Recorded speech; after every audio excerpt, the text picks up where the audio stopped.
తాకట్లో ఉన్న మీ బంగారాన్ని విడిపించి ఆ రోజు ఆన్లైన్ రేటుకి కొంటాం. Sharma gold company. ఇది హైదరాబాద్ లోని మద్యం ప్రియులకు మరో బ్యాడ్ న్యూస్ అనే చెప్పుకోవాలి. ఇక ఇప్పటికే బీర్ల ధరలు పెంచిన సర్కార్ మందుబాబులకు షాక్ ఇచ్చింది.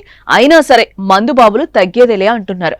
వేసవి రాకముందే బీర్లు తెగ దాగిస్తూ డిమాండ్ పెంచేస్తూ రాష్ట్రానికి ఆదాయాన్ని పెంచేందుకు సాయశక్తులా ప్రయత్నిస్తున్నారు.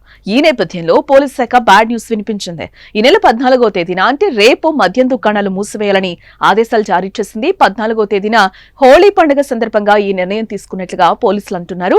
పండుగ నేపథ్యంలో 14వ తేదీన ఉదయం 6 గంటల నుంచి సాయంత్రం 6 గంటల వరకు వైన్ షాపులన్నీ బంద్ చేయాలని పోలీసులు ఆదేశించారు.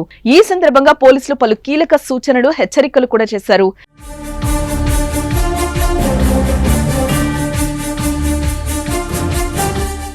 హోళీ పండుగ సందర్భంగా ప్రజలకు ఎలాంటి ఇబ్బంది కలగకుండా, సమాజంలో శాంతి భద్రతలకు ఎలాంటి భంగం వాటిల్లకుండా మద్యం దుకాణాలు మూసివేయాలని వైన్స్ నిర్వాహకులకు పోలీసు అధికారులు ఆదేశాలు జారీ చేశారు. ఇక మరోపక్క కేవలం మద్యం దుకాణాల యజమానుడికే కాదండోయ్, మందుబాబులకు కూడా పోలీసులు హెచ్చరికలు జారీ చేశారు. హోళీ సంబరాల పేరుతో మద్యం సేవించి బహిరంగ ప్రదేశాల్లో గొడవలు సృష్టిస్తే కఠిన చర్యలు తీసుకుంటామని పోలీసులు హెచ్చరించారు. హోళీ వేడుకల్లో పాల్గొనేవారు ఇతరులకు ఇబ్బంది కలగకుండా పండుగను జరుపుకోవాలని సూచించారు.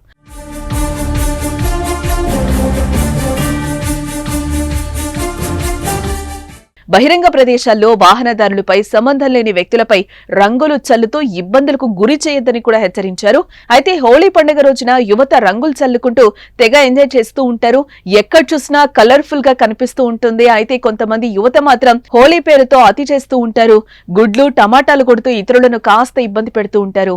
ఇక కొంతమంది సంబరాల పేరుతో మద్యం సేవించి తమ స్నేహితుల మీదే కాకుండా అసలు ఏ మాత్రం సంబంధం లేని వ్యక్తులపై రంగులు చల్లుతూ గొడవలకు దిగుతూ నానా రచ్చ చేస్తూ ఉంటారు కూడా.